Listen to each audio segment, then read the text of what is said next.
Conselho Imprensa aprecia Parlamento Nacional, também Hiliona Isabel Maria Fernandes, membro FON, onde substitui membro Conselho Imprensa cessante, Expedito Dias Ximenes. Presidente Conselho Imprensa, Otélio Ote atua informação, né? Para televisão Timor-Post. E em Yaknar Fatin, sexta-feira, Loron Walo, Fulan Setembro, Tinan Rihun Ruoronulu Recintolu. Membro Conselho Imprensa cessante Expedito Dias Ximenes.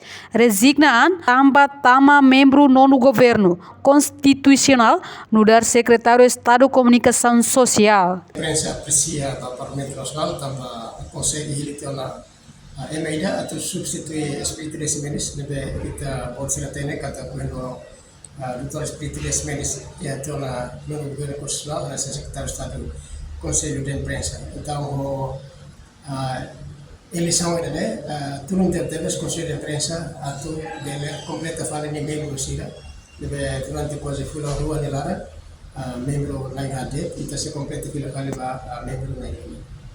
A FON Pública e a República.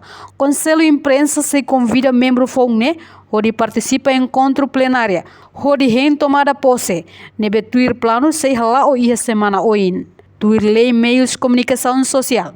Conselho Imprensa precisa presença membro e a plenária. Liu com uma decisão importante, para plano na aprovação orçamento, plano programa no celutano. Alasan baik-baik bagi Parlamento Nasional Hiliona Emeida atau posição membro do Conselho de Imprensa. Conselho de Imprensa ainda não Jornal República, bagi publica o Jornal República, a se convida kalau bem-vindo membro do Conselho de Imprensa FON e a plenária Conselho de Imprensa, onde está oficializando a presença e a Conselho de Imprensa do membro do Conselho de Imprensa. Mandato ele deve atualmente mandato atual batina 2023 to 2025. Primeiro o membro do Conselho de Imprensa completa em Lima, cai se forte fila família, também precisa a decisão política será importante de temas, precisa ter a presença musi emanar Lima. Bagi emanar hati também se lá consegue.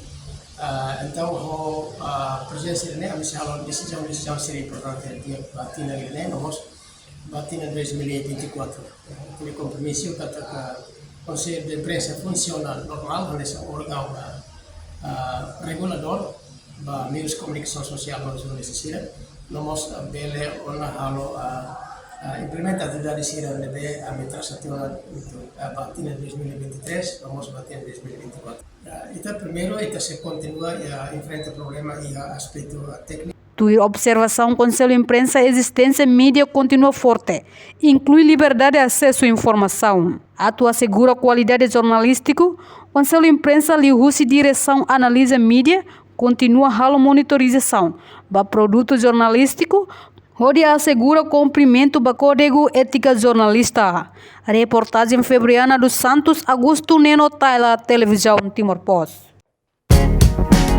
Janela Informação by Emma Roto. Atua tem informação atual dia Liu, que tá halua. Haneha botão subscribe, like, halo comentário, no faz botão ba mídia social Roto.